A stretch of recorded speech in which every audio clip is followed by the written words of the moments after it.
नमस्कार। मैं हूं रविकांत। स्वागत है आप सबका। इंग्लैंड और भारत के बीच एफटीए लागू हो गया।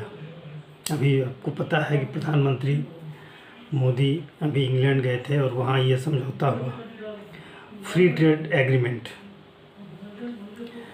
इसके तहत दोनों देशों के बीच एक व्यापारिक समझौता हुआ, जिसके तहत बिना किसी शुल्क के वस्तुओं का आदान प्रदान होगा। जो हमारे यहाँ जिन वस्तुओं की आवश्यकता है वो इंग्लैंड से आएंगी और इंग्लैंड को हमारी वस्तुएं वहाँ भेजी जाएंगी। तो ये वर्तमान समय में अनेक देशों के साथ द्विपक्षीय समझौते हो रहे हैं। दुनिया के बहुत से देश अलग अलग समझौते कर रहे हैं। और आप याद करिए, WTO का जो दौर चला था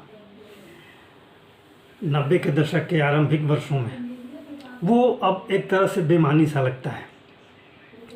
जब ये शुरुआत हुई थी WTO की, तो लग रहा था कि जैसे पूरी दुनिया एक ग्लोबल विलेज के रूप में काम करेगी और हर देश एक दूसरे को आयात निर्यात का और व्यवसाय को आगे बढ़ाने का काम करेंगे। लेकिन जिस तरह से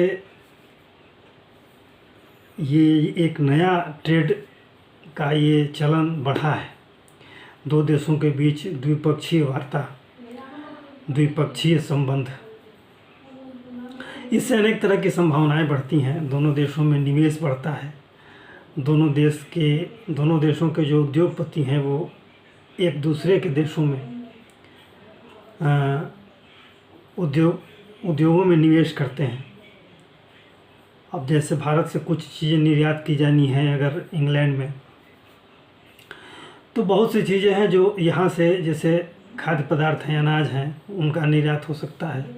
लेकिन कुछ ऐसी चीज़ें हैं जहाँ हमारे उद्योगपति वहाँ निवेश करेंगे, वहाँ के उद्योगपति यहाँ निवेश करेंगे, और इस तरह से व्यापार और वाणिज्य को बल मिलेगा, आगे बढ़ेगा। तो ये एक प्रक्रिया है जो चल रही है। इसमें निवेश तो बढ़ेगा ही। जब निवेश बढ़ेगा तो लोगों को काम मिलेगा और एक सीमित मूल्य पर, सीमित टैरिफ पर वस्तुओं का आदान प्रदान होगा। महंगाई नियंत्रित रहेगी और दोनों देशों में व्यापार संबंध तो बढ़ेगा ही। जनता की जो मांग होगी वो मांग पूरी होगी बिना किसी बाधा के। तो ये निवेश जो होते हैं और ये जो ट्रेड एग्रीमेंट होते हैं वो परस्पर संतुलन और समानता के आधार पर होते हैं, ताकि किसी देश के ऊपर कोई बोझ न पड़े और दूसरा देश अपने आप को ठगा हुआ ना महसूस करे, और दोनों देशों की जनता के लिए जो आवश्यक चीज़ें हैं वो मुहैया हों, वो उस प्रोडक्शन से या उस व्यापार से दोनों देश लाभान्वित हों, दोनों देशों की जनता लाभान्वित हो। तो ये एक चल रहा है। अब हमारे दिमाग में ये चीज़ आई जब से ये ट्रेड एग्रीमेंट हुआ, तो अनायास एक चीज़ हमें हमारे जहन में आने लगी कि एक व्यापारिक समझौता 1600 के बाद, 1600 ईस्वी के बाद जब ईस्ट इंडिया कंपनी भारत आई थी, ये कुछ कंपनियों का एक समूह था। वो ईस्ट इंडिया कंपनी यहाँ व्यापार करने के लिए आई और व्यापार करते करते यहाँ शासक बन गई। और शासक भी ऐसा जो किसी ने जैसी कल्पना भी न की हो। अमानुषिकता की सारी हदें पार हो गई थी उस समय। हमारे संपन्न किसान, हमारे संपन्न कामगार, और चाहे वो, चूँकि हम उस समय कपास का उत्पादन बहुत शानदार था, हमारे यहाँ बहुत अत्यधिक था कपास का उत्पादन, ऊन का भी उत्पादन अत्यधिक होता था। तो कपड़ों की बुनाई में हम सर्वश्रेष्ठ थे, दुनिया में श्रेष्ठ थे। और हमारे जो कपड़े थे वो वहाँ यूरोप में बहुत से देशों ने तो हमारे कपड़ों के आयात पर प्रतिबंध लगा दिया था एक छोटे से रुमाल पर 10-10 डॉलर का टैरिफ लगा था ताकि भारत से कोई कपड़ा ना आ पाए, इसलिए क्योंकि वहाँ के जो उद्योग थे वो प्रभावित न हों। चूँकि वो दौर ऐसा था, 18वीं और 19वीं शताब्दी का जो दौर था, नई नई मशीनों का आविष्कार हुआ, नई नई मिलों का आविष्कार हुआ, तो उनके लिए रॉ मटेरियल बहुत ज़्यादा चाहिए था। तो अंग्रेज़ों के दिमाग में, चाहे अंग्रेज़ हों, फ्रेंच हों, डच हों, डेनिश हों, इन सब के दिमाग में ये आया कि हम अगर जहाँ कच्चा माल ज़्यादा हो वहाँ से हम कच्चा माल ले आएँ और अपनी फैक्ट्रियों को प्रदान करें, और यहाँ से निर्मित माल हम बड़े बाज़ार, ख़ास तौर से भारत, वहाँ भेजें। चूँकि उनका उपनिवेश पूरे विश्व में था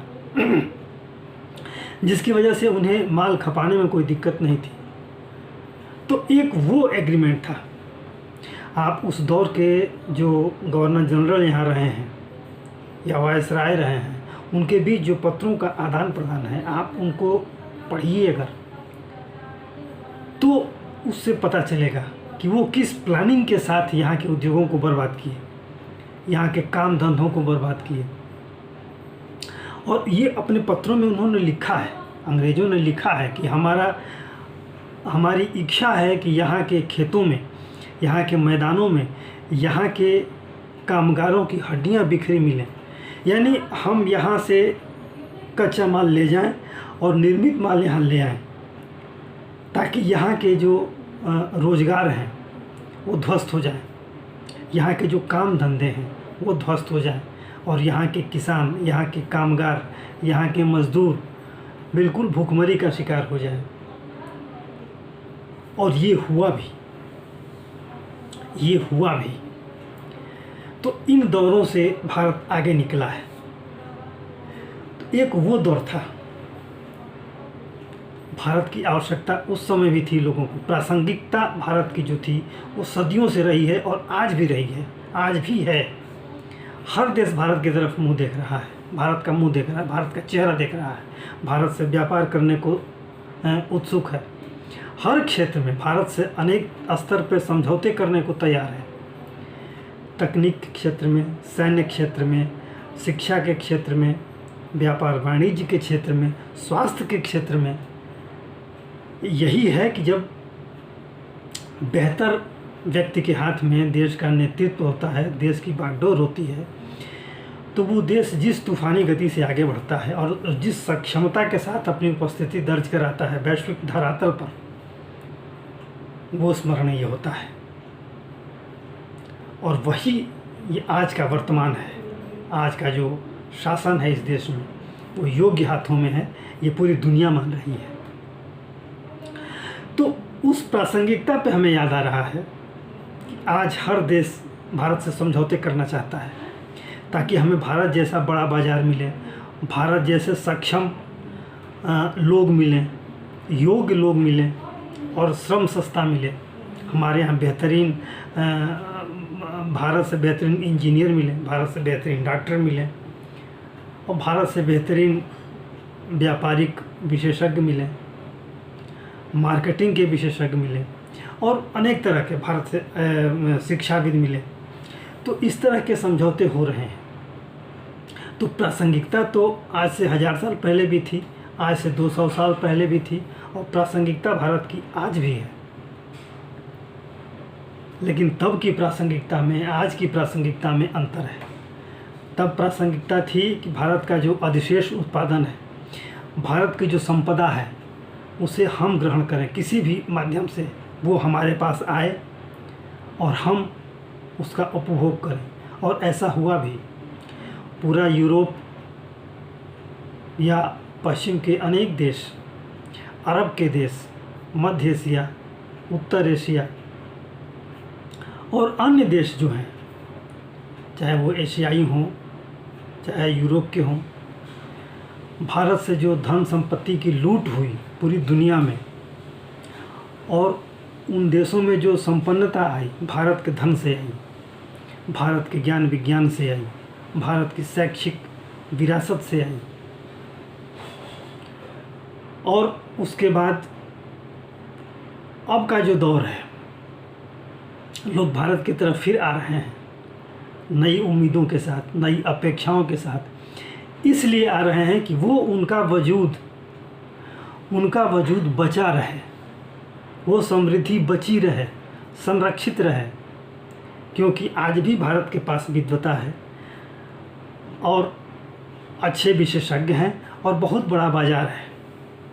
वो हमें भारत को मिले ताकि वहाँ से जो प्रोडक्शन है वो यहाँ आए और यहाँ से जो उनके उपयोग की चीज़ें हैं वो वहाँ उनके यहाँ जाए। और इसीलिए ये फ्री ट्रेड एग्रीमेंट हो रहे हैं अलग अलग देशों के बीच अलग अलग समय पर। प्रासंगिकता को समझिए। भारत की प्रासंगिकता तभी थी, भारत की प्रासंगिकता आज भी है। रूप थोड़ा सा बदला हुआ है।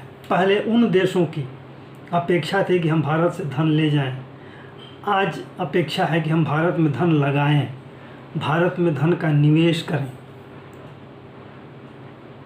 तभी उनकी एनर्जी बचेगी, तभी उनका मान सम्मान और प्रतिष्ठा बचेगी। और भारत तो अपनी दिशा में आगे बढ़ ही रहा है। तो जो कहा जाता है ना कि भारत वास्तव में जगत गुरु था, आज भी है और कल भी नए रूप में जगत गुरु बनेगा। भारत ने जो सामर्थ्य पिछले 10 सालों में, 10 या 11 सालों में जो सामर्थ्य भारत ने दिखाई है, उसे दुनिया देख करके अचंभित है। भारत के इस वैभव को देख करके, भारत के इस सही दिशा को देख करके, भारत की विद्वता को देख करके, तकनीकी, शैक्षिक, स्वास्थ्य क्षेत्र में उन्नति को देख करके, औद्योगिक उन्नति, वाणिज्य व्यापार की उन्नति अप्रतिम है। तब भी लोग यहाँ कमाने आते थे, भारत से कुछ ग्रहण करने आते थे। आज भी भारत से लोग कुछ ग्रहण करने आ रहे हैं, लेकिन दोनों में अंतर है। फिर बता रहा हूँ आपको, उस समय का जो दौर था वो ये था कि भारत से संपत्ति हम अपने पास ले जाएं, हम भी अमीर हो जाएं। आज है कि भारत के साथ रहेंगे तो हमारी अमीरी बनी रहेगी। अंतर यही है। प्रासंगिकता भारत की तब भी थी, प्रासंगिकता भारत की आज भी है। भारत की सामर्थ्य तब भी थी, भारत की सामर्थ्य आज भी है। ये पूरी दुनिया मानती है। और बीच में ऊंच नीच, उतार चढ़ाव आते रहते हैं। ये बात अलग है कि आज़ादी के समय भारत का नेतृत्व सही हाथों में नहीं रहा। अगर सही हाथों में रहा होता तो जो दौर था 40 और 50 के दशक के बीच का जो दौर था, वो दौर, अगर उस दौर में भारत का नेतृत्व सही हाथों में रहा होता, जो 50 और 60 का जो दशक था सही हाथों में रहा होता, तो आज ये देश के समक्ष खड़ा होने वाला कोई नहीं होता। इस देश की सामर्थ्य इतनी होती कि सारे देश हमारे झंडे के नीचे होते, हमारे नीचे होते। एक दौर की बात है। तो आशा है ये वीडियो अच्छा लगा होगा। आपसे अनुरोध है कि आप इस वीडियो को देखें, लाइक करें, शेयर करें और सब्सक्राइब जरूर करें। धन्यवाद।